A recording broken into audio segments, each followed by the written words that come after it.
So when I'm doing the speed drawing, I use an A4 jumbo pad. I usually make it off into squares. Hope I've set the camera right so you can see. I usually draw squares, oblongs. Keep it all loose. This is just, as I say, scrap paper.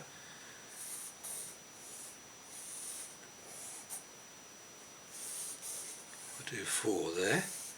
Now, what I want you to do is to put your pencil in the actual triangle and then just go quick. Don't think of anything, just draw to the edges, and in each one do this. Just let it, call it scribble, but what you're doing, you're tricking the left hand side of the brain into being still and leaving it to the right hand side, which is the creative side. Now what you'll see, you go back to the first one, and you would see a shape.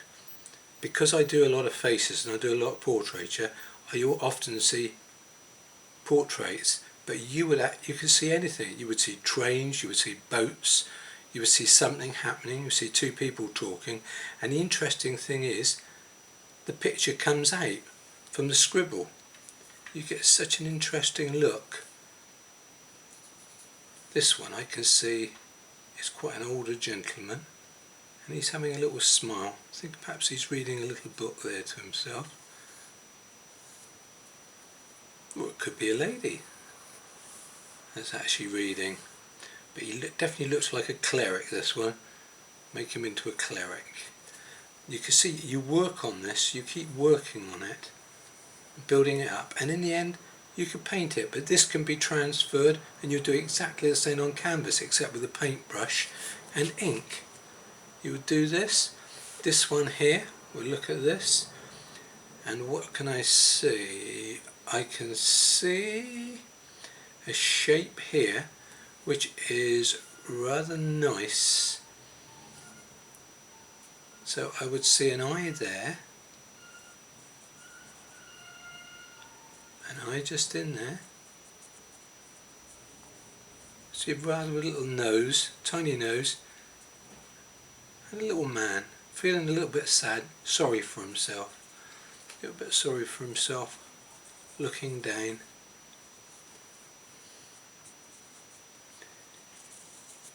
And draw out the shapes you want to appear. Now I can see a woman with a bun on her hair now is appearing. She'd be sitting down. Could she be missing somebody? It's a sleeve. To make these stand out more, I usually use dark ink. You can go over your drawing to make it stand out more, and the actual pencil drawing will stay there, giving it life.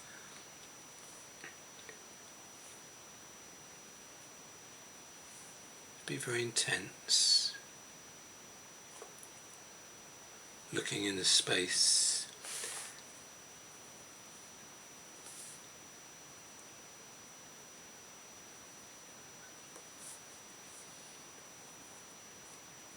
All the time these pencils drawings and the inking drawings, they're staying loose, and this is what people are after in galleries. They want something unique.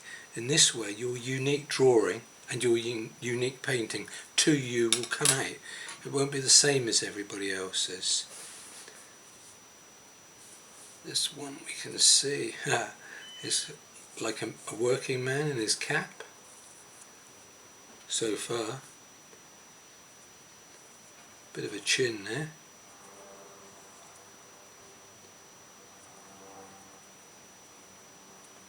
Bit of a tough character.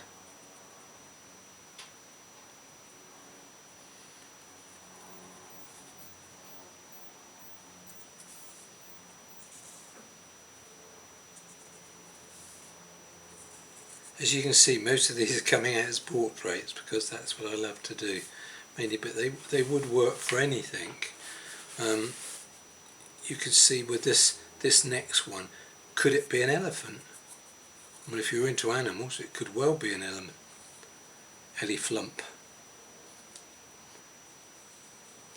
But it would be a loose elephant. It wouldn't be the same as everybody else's. It would be unique to you.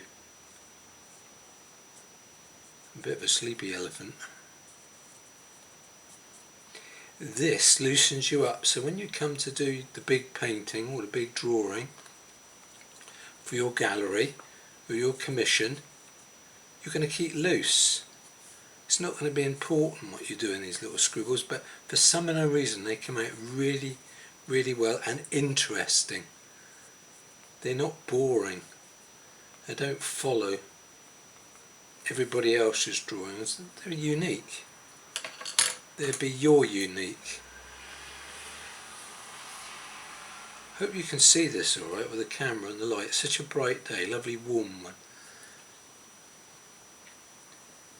As you can see, it gradually coming. And you imagine if you're doing this on watercolour paper, a bit of watercolour paper, you can add colours to it, and it's beautiful. When you start playing, and if you really like one of your miniature ones, you can explode this up and put it on canvas.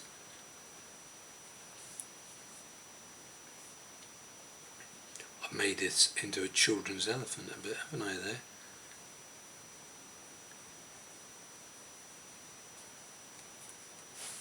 Let's do just a couple more at the bottom. This is all to loosen you up, so you don't become a tight painter, tight drawer. Just be loose.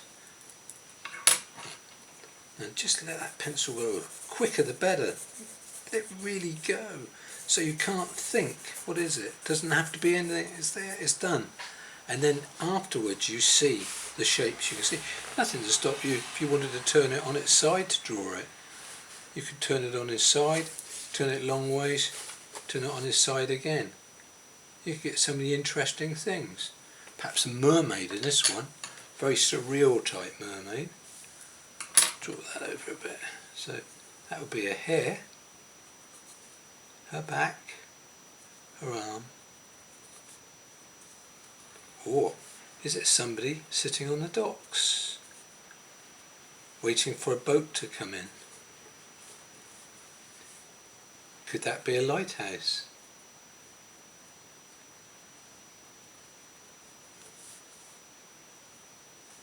And the sea, rough sea.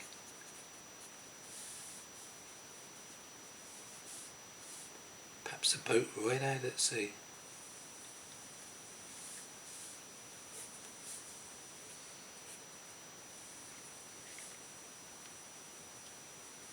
Perhaps a fish jumping.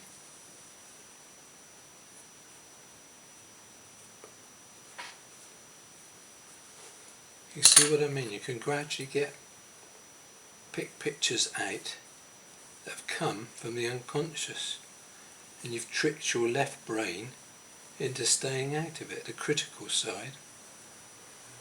You can actually do lovely drawings.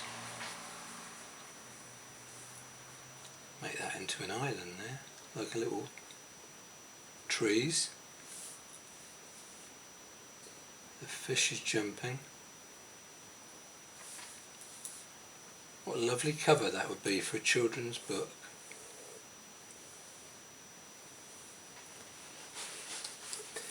And this one here, looking at this, we could say, looks like two people. Again, I'm letting my love of portraits come in.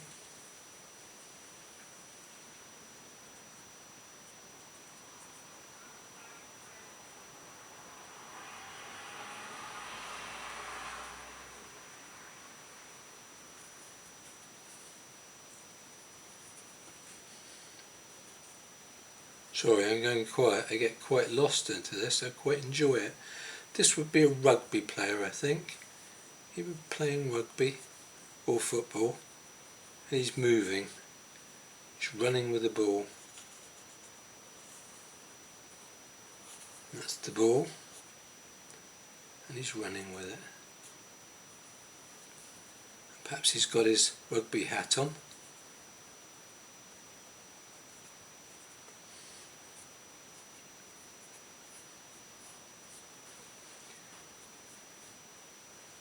His leg. Again, you've come up with your own unique drawing and painting. You've done 6 ideas for drawing and painting, which you can work on. You can work it to how far you want to take it to make it tighter, or you can keep it looser, which I always like keeping it loose. And that gives you an idea of an underpainting if you were doing it with brush. I hope that's been of some help. Thank you.